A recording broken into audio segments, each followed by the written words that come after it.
धीरज अग्रवाल अतिशय संतापलेला.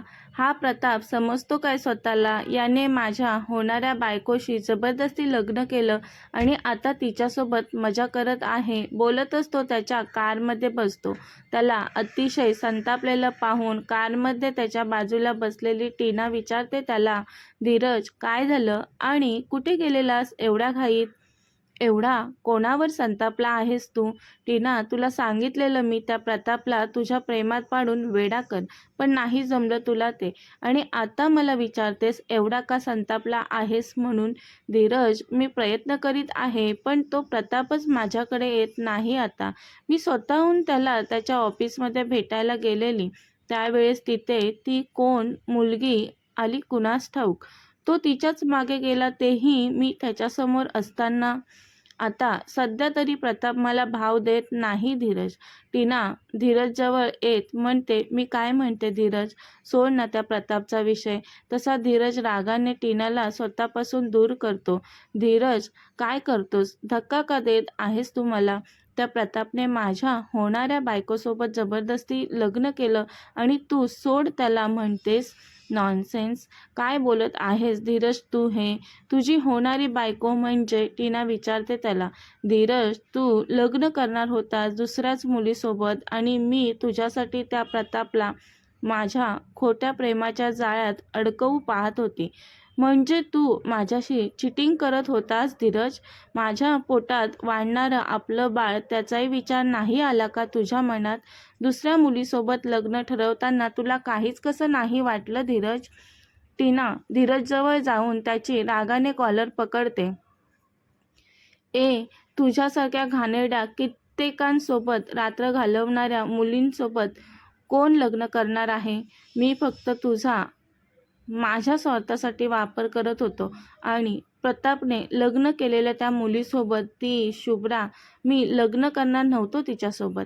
तिच्या बापाची प्रॉपर्टी हवी होती मला, त्यासाठी मी त्या मुलीचा फक्त वापर करत होतो. पण तो प्रताप तडमडला तिथेही माझ्यामध्ये. त्याला माझ्या प्रत्येक गोष्टीत खो घालायचाच असतो. तसंही माझं लग्न झालंय. मला माझी स्वतःची बायको आणि मुलगी देखील आहे. चल बाजूला हो म्हणत तो टीनाला पुन्हा जोरात धक्का देतो. धीरज, तुझ्यापेक्षा तो प्रताप कितीतरी चांगला आहे. तू तर एक नंबरचा धूर्त लबाड निघालास. तुझं लग्न झालेलं असताना तू मला लग्नाचं आमिष दाखवलं आणि आपलं बाळ त्याचं काय करायचं धीरज? ॲबॉर्शन करून टाक. धीरज कसलीच फिकीर नसल्यासारखा बोलला. अशा कित्येक मुलींसोबत मी रात्र घालवले, मग त्या सर्व मुलींच्या मुलांचा बाप होत बसू काय मी? तो म्हणाला. सोडणार नाही मी धीरज तुला. तू मला फसवलंस. टीना रागाने बोलते त्याला.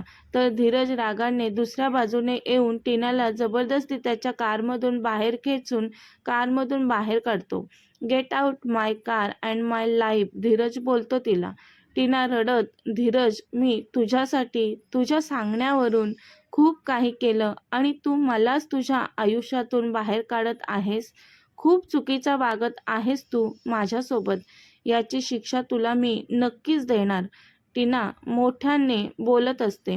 तिच्या बोलण्याने, ओरडण्याने, रडण्याने आजूबाजूची माणसं जमा व्हायला सुरुवात झालेली. तसा धीरज तिथून लगेच पळ काढतो. टीना प्रतापला कॉल करून धीरजने तिची कशी फसवणूक केली ते सांगते. प्रतापच्या सांगण्यावरून टीना तशीच पोलीस स्टेशन गाठते. धीरजला पोलीस अबला महिलेची फसवणूक केली या गुन्ह्याखाली अटक करतात. प्रताप आणि शुभ्रा घरी पोहोचलेले आता. प्रतापच्या घरी खाली हॉलमध्ये घरातील सर्व जमलेले. कारणच तसं होतं. गजू मामाने अकांड तांडव मातवलेला तिथे. दामिनीशी गजू भांडत होता. ताई, मला आत्ताच्या आत्ता सांग, तू त्या मुलीला प्रतापच्या आयुष्यातून हकलवून देणार आहेस की नाही? तू म्हणत होतीस ना ती मुलगी प्रतापच्या लायकीची नाही. मग काय करते ती मुलगी त्याच्या आयुष्यात अजून आणि तुझ्या घरात? गजू, तू सर्वांसमोर एवढ्या मोठमोठ्याने नको बोलू. सर्वजण पाहत आहेत आपल्याकडे. प्लीज रूममध्ये चल. आपण रूममध्ये जाऊन बोलू. रूममध्ये कशाला? ताई, लाज वाटते का तुला? सर्वांसमोर मी तुला जाब विचारत आहे त्याची. या सर्व लोकांना फसवून तू काय काय पाप केलेस ते या सर्वांसमोर आणायला मला वेळ लागणार नाही ताई. आजच मला तुझ्याकडून उत्तर हवंय. तू माझ्या अवनीचं प्रतापशी लग्न लावणार की नाही? मी इथेच या सोप्यावर बसून राहणार आहे. इथून मी अजिबात हलणार नाही. तू मला काही सांगत नाहीस तोपर्यंत. बोल लवकर ताई, बोल. तुझ्याकडे आणि माझ्याकडेही वेळ फार कमी आहे. असं काय करतोस गजू? गजू, मी तुझ्यासमोर हात जोडते. असं नको वागू सर्वांसमोर. हे काय चाललंय माझ्या घरात दामिनी? तुझ्या भावाने हा काय तमाशा लावला इथे? हे सभ्य माणसांचं घर आहे.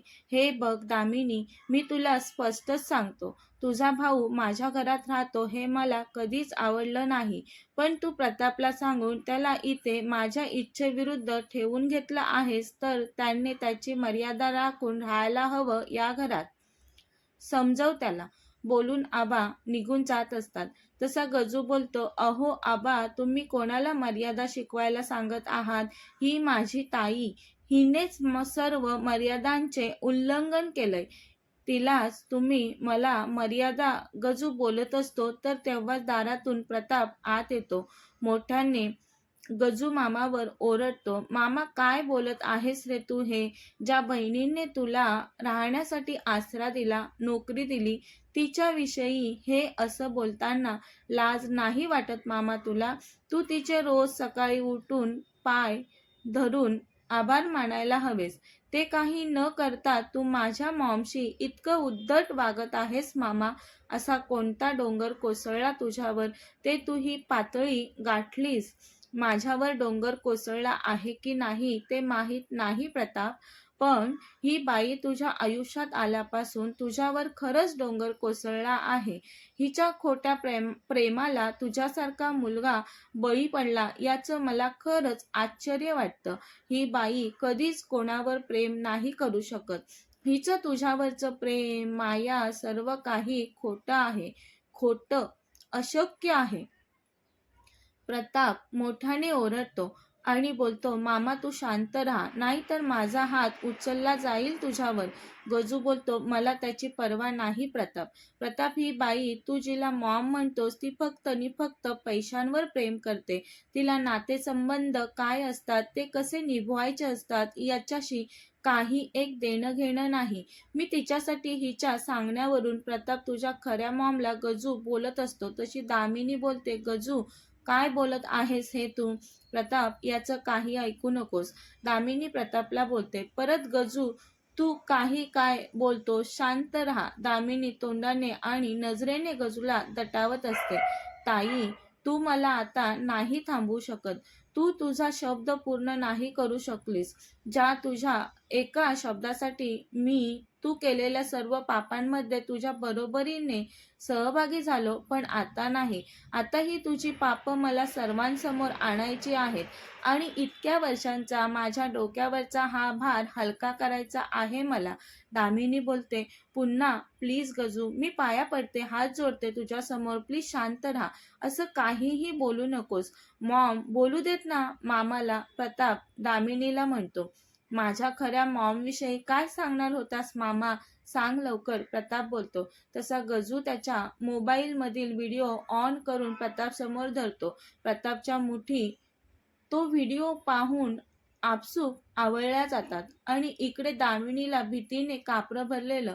मोहन विचारतात, प्रताप काय आहे त्या व्हिडिओमध्ये? आम्हालाही कळू देत. तसा गजू घरातल्या सर्वांनाच तो व्हिडिओ दाखवतो. सर्वांना धक्का बसतो व्हिडिओ पाहून.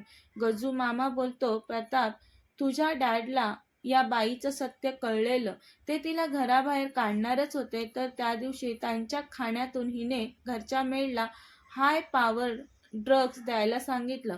त्या ड्रग्समुळे तुझे डॅड अंथरुणात खिळून राहिले. तुझे डॅड नाही काढू शकले हिला घराबाहेर. त्यानंतर ही त्यांना त्यांच्या खाण्यातून रोज न चुकता ड्रग्ज देऊ लागली. तुझा मॉमवर प्रचंड विश्वास. तू तुझ्या या पापी मॉमला काहीच विचारत नव्हतास. मग काय, हिला रान मोकळंच झालं. घरावर, ऑफिसमध्ये सर्वत्र ही हिचं अधिराज्य गाजवू लागले. प्रताप, तुझ्या आयुष्यातलं मॉम डॅडचं प्रेम, तुझ्यासाठीची त्यांची माया या बाईने इतक्या वर्षांपासून हिरावून घेतली. तुझ्या खऱ्या मॉम डॅडना तुझ्या जवळून दूर ठेवून. आणखीन एक सत्य, ही या घरात कशी आली ते सर्वांनीच ऐका. ते फक्त मलाच माहिती आहे. मी आता नाही बोललो तर ते सत्य तुम्हाला कळणारही नाही. तुझी मॉम आणि ही लहानपणापासून एकत्र शाळेत शिकलेल्या, एका गावात वाढलेल्या, खूप जवळच्या मैत्रिणी होत्या ह्या. नंतर त्यांची लग्न झाली आणि दोघीही आपापल्या संसारात व्यस्त झाल्या. त्यानंतर तुझी मॉम तुझ्या वेळेस बाळंतपणासाठी तिच्या आई वडिलांकडे गावी गेली. तेव्हाच ही बाई नवरा हाल करतो, नवऱ्याकडे राहत नाही म्हणून तिच्या माहेरी येऊन बसलेली. हिची गावी राहून 2 टाईम अन्न मिळण्याचीही मारामारी झालेली. म्हणून तुझ्या मॉमला हिची दया आली. ती तिच्या या बाळपणीच्या मैत्रिणीला इथे तुझ्या घरी घेऊन आली. मग काय, इथे येऊन तुझ्या मॉमचं सुख पाहून, तुझ्या मॉमचं हे वैभव, हे ऐश्वर्य पाहून हिचे डोळे दिपले आणि फिरलेही. हिच्या मनात लालच निर्माण झाली. हिने मला इथे बोलवून घेतलं आणि माझ्या मदतीने तुझ्या मॉमला ती घराबाहेर गेली असतानाच गायब केलं. खोटं खोटं ती घरी आलीच नाही असं सर्वांना सांगितलं आणि तुझी खोटी खोटी काळजी घेण्याचा बहाणा केला. तिला काहीही करून तुझ्या मॉमची जागा मिळवायची होती. यासाठी तिला तुला जीव लावायचा होता, तोही असा की तू तिच्याशिवाय एकही क्षण नाही राहू शकणार असा. त्यात ती यशस्वी झाली देखील. मग काय, तुझ्या सुखासाठी तुझ्या डॅडने हिच्याशी लग्न केलं. तुझे डॅड तुझ्या मॉमला विसरले नाहीत कधीच. त्यांनी तुझ्या मॉमला खूप शोधलं, तिच्या परत येण्याची खूप वाट बघितली, पण तुझी मॉम त्यांच्यासमोर आलीच नाही आणि ही तुझ्या डॅडना ब्लॅकमेल करू लागली. माझ्याशी लग्न केलं तरच मी इथे राहील, नाही तर चालले मी. मग काय, नाविलाजास्तव हिच्याशी तुझ्या डॅडना लग्न करावं लागलं, कारण हिच्याशिवाय तू एकही क्षण राहत नव्हतास. खूप लहान होतास तू. तुझं दुःख, तुझं रडणं तुझ्या डॅडना पाहवत नव्हतं. पण तुझ्या डॅडने हिला नावापुरती बायको बनवलेली. तुझ्या डॅडने तुझ्या मॉमच्या हिश्शाचं प्रेम हिला कधीच दिलं नाही. हिला ऐशो आराम, अमाप पैसा मिळाला, पण नवऱ्याचं सुख कधीच नाही मिळालं. या सर्वाचा सूड घेतला हिने तुझ्या डॅडवर. त्यांना आजारी नसताना आजारी करून ठेवलं या पापी बाईंनी. मामाने सांगितलेली दामिनीची हिस्ट्री ऐकून घरातल्या सर्वांना दामिनीचा खूपच राग येतो. प्रतापच्या रागाला तर पारावार उरला नव्हता. तो दामिनीजवळ येऊन म्हणतो, तू माझ्या मॉमला माझ्यापासून दूर केलंस, एवढ्यावर तुझं समाधान नाही झालं तर तू तुझ्या हातांनी माझ्या मॉमला रोज शॉक देत होतीस, तिला काही आठवू नये म्हणून, आणि माझ्या डॅडची अवस्था काय करून ठेवलेस तू. या सर्वांची शिक्षा तुला मी स्वतः देणार. तू जसा विजेचा शॉक माझ्या मॉमला दिलास तसाच विजेचा शॉक मी तुला रोज देणार, जोवर तुझा जीव जात नाही तोपर्यंत. प्रताप, हे सर्व खोटं आहे. या गजूला त्याच्या अवनीचं लग्न तुझ्यासोबत करायचं आहे म्हणून करतोय गजू हे. असं काही नाही प्रताप. मी तुझी मॉम आहे. तुला जन्म दिला नसला तरी मीच वाढवलंय तुला. दामिनी रडत प्रतापला सांगत असते. प्रताप सिक्युरिटी मोठ्याने बोलतो. तसे सिक्युरिटीवाले येतात. या बाईला माझ्या नजरेसमोरून घेऊन जा आणि फार्म हाऊसमध्ये ठेवा. प्रताप बोलतो. गजूला विचारतो, प्रताप, तुला काय शिक्षा करू ते तू स्वतः सांग मला. तुझ्या ताई इतकाच तू सुद्धा जिम्मेदार आहेस या सर्वात. तुलाही शिक्षा व्हायलाच हवी. मी चुकलो प्रताप बोलून गजू आता आबांच्या पाया पडून बोलतो. आबा, मी खरंच चुकलो, पण मी हे सर्व माझ्या अवनीसाठी केलं. मला फक्त एवढंच वाटत होतं माझ्या अवनीचं प्रतापसोबत लग्न व्हावं. ते काहीही असो गजू, तुला शिक्षा मिळणारच.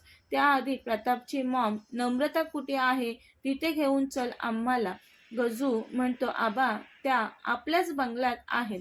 काय, आपल्याच बंगल्यात? कुठे आहे नम्रता? आबा म्हणतात. आबा, तळघरात एक रूम बनवून घेतले मी आणि ताईने, तिथेच प्रतापच्या मॉमला ठेवलंय. चला मी घेऊन जातो तिथे तुम्हाला. सर्वच जातात गजूच्या मागे आता तळघरामध्ये. प्रतापची मॉम तिथेच असते, एका खुर्चीत बांधून ठेवलेली. तिला शॉक देऊन तिचा चेहरा, तिचं संपूर्ण अंग काळं पडलेलं. आबा तिच्याजवळ जाऊन तिला आवाज देतात, नम्रता. तशी ती घाबरून, मला शॉक देऊ नका, मी शांत बसले, मी ओरडणार नाही, मला खूप त्रास होतो, मला शॉक देऊ नका, मला भीती वाटते शॉकची, अशी बडबड करू लागते. आपल्याच घरात आपल्या मॉमवर अत्याचार होत होता आणि याची कानोकान खबर नव्हती, हे पाहून प्रतापला रडू कोसळलं. तो आबांच्या गळ्यात पडून मोठमोठ्याने रडू लागतो. प्रताप, शांत हो, सोडू नकोस त्या बाईला. मी पहिल्यापासून सांगत होतो तुला, ही बाई मला बरोबर नाही वाटत. पण तिने तुझ्यावर आणि तुझ्या बापावर काय जादू केलेली, तुम्ही दोघांनीही माझं म्हणणं कधीच ऐकून घेतलं नाही. तिचं सत्य समोर आलं, हे बरं झालं. चल, नम्रताला घेऊन तिच्या रूममध्ये. तुझ्या मॉम डॅडवर लगेच इलाज चालू करूयात आपण. हो आबा, म्हणत प्रताप नम्रताला उचलून घरात घेऊन येतो. नम्रताची बडबड चालूच होती, मला मारू नका, मला भीती वाटते, मला नका मारू असं. डॉक्टर येतात घरी. प्रतापच्या मॉम डॅडवर घरातच ट्रीटमेंट चालू करतो तो. डॉक्टरांची फौज कामाला लावलेली त्यांनी. प्रताप फार्म हाऊसवर जातो आणि दामिनीला स्वतःच्या हाताने शॉक देतो. दामिनी वेड्यासारखी ओरडत असते. ते पाहून प्रताप म्हणतो, माझी मॉमही अशीच ओरडली असेल ना, पण तू नसशील खाल्लास तिच्यावर तरस, तू नसशील दाखवलीस माझ्या मॉमवर दया. तुझी मैत्रीण होती ना ती, तरीही मैत्रिणीसोबत इतकी वाईट वागलीस, लाज नाही वाटली तुला? प्रताप, मीच तुझी मॉम आहे, सोड मला. तो व्हिडिओ खोटा आहे, गजूने एडिट केला आहे तो. अच्छा, व्हिडिओ खोटा आहे तर मग तळघरात माझ्या मॉमला डांबून का ठेवलेलंस तू? काय, गजूने तळघर सुद्धा दाखवलं? हो, आणि माझ्या मॉमची सुटका देखील केली मी. मॉम डॅडवर उपचार चालू आहेत, ते दोघे लवकरच बरे होतील. तशी दामिनी घाबरते. तिला घाबरलेलं पाहून प्रताप म्हणतो, मी तर तुझे असे हाल करीन की मृत्यूही तुझ्याजवळ यायला घाबरला पाहिजे. बोलतच प्रताप दामिनीला शॉक देत असतो. खूप वेळानंतर प्रताप पुन्हा घरी येतो. गजू अवनीला घेऊन कायमचा गावाकडे परत निघून जातो. प्रतापने त्याला सक्त ताकीद दिलेली, पुन्हा तुझं तोंड कधीच दाखवू नकोस, नाहीतर जिवंत राहणार नाहीस. प्रताप फार्म हाऊसवरून घरी आल्या आल्या त्याच्या मॉम डॅडच्या रूममध्ये जातो. मॉम डॅड दोघेही बेडवर नीटचे पडून असतात. शुभ्रा त्याच्या मॉमच्या पायाजवळ बसून असते. प्रताप रूममध्ये येताच शुभ्रा उठून उभी राहते. प्रताप शुभ्राजवळ येऊन काही न बोलता तिला मिठी मारतो. दामिनीचं सत्य शुभ्रासाठी न पचणारा धक्काच असतो. प्रतापला हताश झालेलं, आतून तुटलेलं पाहून शुभ्राला त्याचं वाईट वाटतं. पण ती प्रतापला धीर देत म्हणते, प्रताप, असा हताश होऊ नकोस. आपण दोघे मिळून आपल्या मॉम डॅडना या सर्वातून बाहेर काढू. काळजी नको करूस, मी नेहमीच आहे तुझ्यासोबत. प्रताप, शुभ्रा मिळून मागील 1 महिन्यापासून मॉम डॅडची काळजी घेत असतात. आता प्रताप शुभ्राला म्हणतो, आय एम सॉरी शुभ्रा, मी एक नवरा म्हणून तुला वेळ नाही देऊ शकलो. बायको म्हणून तुझ्याही माझ्याकडून अपेक्षा असतीलच, पण मी नाही पूर्ण करू शकलो त्या. शुभ्रा, प्लीज मला माफ कर. प्रताप, माफी कशाला मागतोस? जसे माझे आई बाबा तसेच तुझे मॉम डॅड आहेत मला. जर अशी वेळ माझ्या आईबाबांवर आली असती तर तूही मला नक्की समजून घेतलं असतंस ना. मीही तेच करत आहे, आणि मला वेळ द्यायचं म्हणालास तर त्यासाठी एवढं मोठं आयुष्य पडलंय की आपल्यासमोर. आता आपली खरी गरज आपल्या मॉम डॅडना आहे. आता आपण आपला वेळ त्यांना देणं, त्यांची काळजी करणं खरंच खूप गरजेचं आहे. आपण तेच करत आहोत, यात काहीच चुकीचं नाही. आपले मॉम डॅड पूर्णपणे बरे झाले की मग आपण आपल्या नात्यात पुढे जाऊयात, ती म्हणते त्याला. प्रताप, प्लीज तू तुझ्या मनात असं गिल्ट आणू नकोस. थँक्स शुभ्रा, तू मला समजून घेतलं त्यासाठी, तो म्हणतो तिला. सॉरी, थँक्स आपल्यात नो फॉर्मॅलिटी. प्रताप बोलत ती त्याच्या छातीवर तिचं डोकं टेकवते. प्रताप प्रेमाने तिच्या केसांवर ओठ टेकवतो. कथेचा पुढील भाग पाहण्यासाठी चॅनलला सबस्क्राईब करा. कथा आवडल्यास लाईक, शेअर आणि कमेंट करायला विसरू नका. कथेचे यापूर्वीचे सर्व एपिसोड प्लेलिस्टमध्ये सेव्ह आहेत. पाहिले नसतील तर कृपया पहा. धन्यवाद.